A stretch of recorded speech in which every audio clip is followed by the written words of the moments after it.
नमस्कार दोस्तों, हम लेकर आ चुके हैं आप लोगों के लिए 10 मिनट में 50 ताज़ा और बड़ी खबरें बताएंगे। आज 6 फरवरी को क्या बड़ी खबरें निकल कर सामने आ रही, कैसे प्रधानमंत्री नरेंद्र मोदी को दोस्तों लगा बड़ा झटका। जी हाँ, बीजेपी में मच गया टिकट को लेकर घमासान।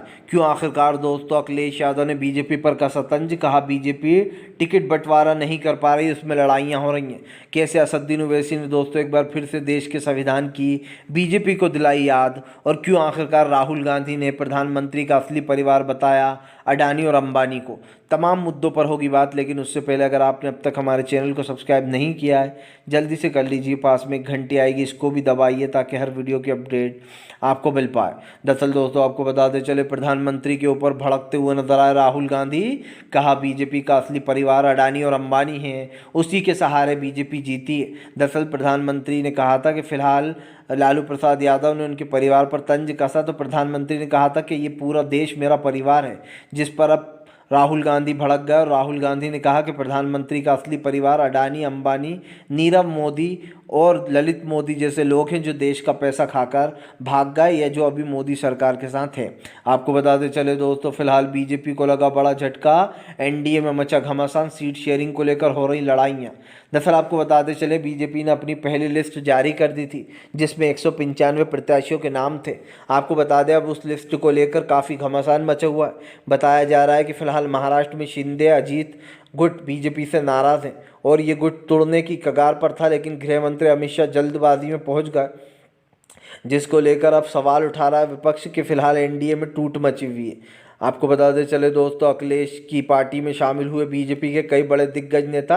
अखिलेश बोले 2024 के को फतेह कर लेंगे, हम जीत लेंगे। दरअसल आपको बताते चले, अखिलेश यादव ने दावा किया है कि आने वाले लोकसभा चुनाव में वो बीजेपी को सत्ता से बाहर निकालेंगे। उनका कहना है कि फिलहाल 2024 में इंडिया गठबंधन की सरकार बनेगी, जबकि एनडीए गठबंधन ये दावे कर रहा है कि फिलहाल आने वाले समय में उसी की सरकार बनेगी। लेकिन आपको बता दें, इंडिया गठबंधन ने दावा किया है कि ये सारे दावे एनडीए के झूठे साबित होंगे। आपको बताते चले, असदुद्दीन ओवैसी ने दिलाई संविधान की याद। ओवैसी बोले फिलहाल बीजेपी की नफरत देश को मिटाने का काम कर रही है। दरअसल एएमआई चीफ असदुद्दीन ओवैसी ने बीजेपी पर आरोप लगाया कि बीजेपी नफरत फैलाकर वोट मांगती है। उन्होंने ये आरोप लगाया कि हिंदू भाइयों को भड़काया जाता है मुस्लिमों के खिलाफ, और फिर उनसे वोट बैंक तैयार किया जाता है। मतलब वो वैसी ये कहने की कोशिश कर रहे हैं एमआई के चीफ कि फ़िलहाल बीजेपी नफ़रत फैलाती जानबूझ के, ताकि हिंदू मुसलमान में रौर हो और उन्हें वोट मिले। आपको बताते चले दोस्तों, फिलहाल बीजेपी की पहली लिस्ट जारी होने के बाद कई लोगों ने लौटा दिया टिकट। पवन सिंह के बाद आपको बताते चले, उत्तर प्रदेश के बड़े नेता ने भी लौटाया टिकट, उनका अश्लील वीडियो हुआ वायरल। दरअसल आपको बताते चले, बीजेपी के कई दिग्गज नेताओं ने टिकट लौटा दिया है। अब इसी में जो है यहाँ पर दोस्तों उत्तर प्रदेश के उपेंद्र रावत जो हैं, उनका एक अश्लील वीडियो वायरल हो गया, जिसके बाद उन्होंने अपने टिकट वापस लौटा दिया। इससे पहले आपको बताते चले, पवन सिंह जो हैं, जो कि भोजपुरी एक्टर हैं, उन्होंने भी टिकट लौटा दिया था, ये कहते हुए कि वो पश्चिम बंगाल से चुनाव नहीं लड़ पाएंगे। कहा यह भी जा रहा है कि वो ममता बनर्जी से डर गए थे, इसलिए उन्होंने टिकट लौटा दिया कि बंगाल में उनको हार का सामना करना पड़ेगा।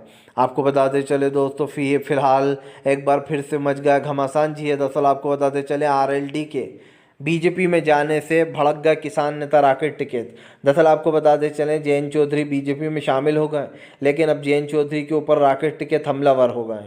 राकेश टिकैत का कहना है कि अभी 2 दिन पहले तक तो किसानों के साथ जयंत चौधरी खड़े होकर बीजेपी को कोस रहे थे, और अब अचानक से बीजेपी के हिमायती बन गए हैं। दरअसल आपको बताते चलें, राकेश टिकैत ने आरोप लगाया है कि जो आरएलडी के नेता हैं जयंत चौधरी, वो बीजेपी के खिलाफ थे, लेकिन अचानक से उनको कुछ लालच दिया गया और वो बीजेपी में शामिल हो गए हैं। ये आरोप लगाया है राकेश टिकैत ने। आपको बताते चले दोस्तों, फिलहाल इंडिया और एनडीए वर्सेस दोनों की रैलियां आपस में टकराएंगी, दोनों दोस्तों करेंगे प्रचार।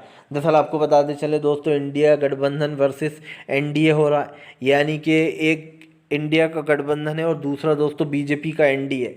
अब इसमें रैली वाली बगावत होती हुई नजर आएगी। बताया जा रहा है बड़ी रैली निकाली जाएगी दोनों की तरफ से, और लोग प्रचार करेंगे, एक तरीके से शक्ति प्रदर्शन भी माना जा रहा है ऐसे। तो ये तो साबित हो चुका है कि आने वाले समय में इंडिया वर्सेस इंडिया में घमासान मचने वाला है। सूत्र तो कुछ ऐसा ही इशारा कर रहे हैं।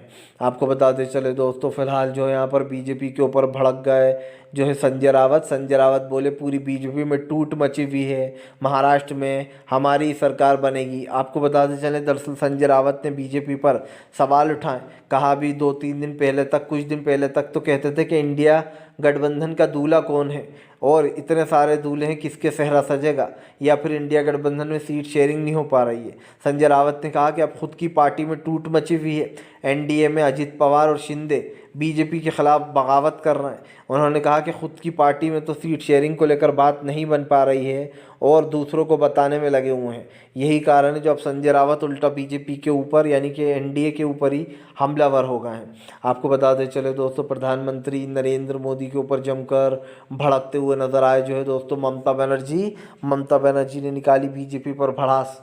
दरअसल आपको बताते चले ममता बनर्जी ने अपने कई प्रत्याशियों के नाम जारी करने की लिस्ट बना ली है। ममता बनर्जी का कहना है कि पश्चिम बंगाल की पूरी सीटें टीएमसी जीतेगी। उन्होंने कहा कि फ़िलहाल 42 सीटों पर हम चुनाव लड़ेंगे और जीत के बता देंगे। आपको बताते चलें अब तक जितने भी चुनाव हुए सब में ममता बनर्जी ही जीतती हैं, क्योंकि बंगाल में कहीं ना कहीं ममता बनर्जी का दबदबा दिखाई भी देता है। यही कारण है जो बीजेपी बंगाल को लेकर टेंशन में भी है कि वो बंगाल की सीटों की पूर्ति कहाँ से करेगी, क्योंकि बात जब ममता बनर्जी की आती है तो उनको भरपूर वोट मिलते हैं। यही कारण है जो लोकसभा में अब ममता बनर्जी को एकजुट होकर लोग सपोर्ट करते हुए नज़र आ सकते हैं। लेकिन अगर कांग्रेस की बात बनती है तो वहाँ पर भी सीट शेयरिंग वाला फार्मूला अपनाया जा सकता है। आपको बताते चले दोस्तों, फिलहाल तेलंगाना में रेवंत रेड्डी के प्लान से बीजेपी बैकफुट पर। इस बार दोस्तों से रेवंत रेड्डी ने बनाया प्लान, कैसे वहां की तमाम लोकसभा की सीटें अपने अंडर में ली जाएंगी। दरअसल आपको बताते चले अब की बार कांग्रेस की तेलंगाना में बहुत बड़ी जीत हुई और उन्होंने जो यहाँ पर केसीआर को हटाकर अपनी सरकार बनाई पूरी मजबूती से। यही कारण है जो अब कहीं ना कहीं बीजेपी को इसका सामना करना पड़ रहा है।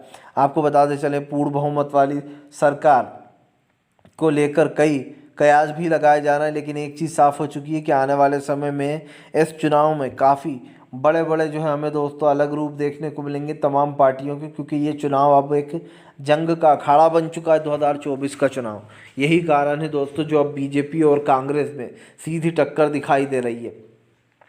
एक तरफ एनडीए गठबंधन है तो दूसरी तरफ इंडिया का गठबंधन है। आपको बताते चले दोस्तों, प्रधानमंत्री नरेंद्र मोदी के ऊपर भड़क गए किसान नेता। जी हाँ, आपको बताते चले अब तमाम किसान नेताओं ने ऐलान किया है कि वो फिर से दिल्ली कूच करने जा रहे हैं। दरअसल आपको बताते चलें अब तक तो किसानों की मुश्किल का हल नहीं निकला। यही कारण है जो अब किसान नेता राकेश टिकैत ने ऐलान किया है कि वो दिल्ली कूच करेंगे 14 तारीख के दिन। आपको बताते चलें 14 तारीख का अल्टीमेट दिया गया सरकार को। ऊपर सर पर लोकसभा चुनाव है, इधर किसान अपनी मांगों को लेकर अड़ा हुआ है, किसान मानने को तैयार नहीं है।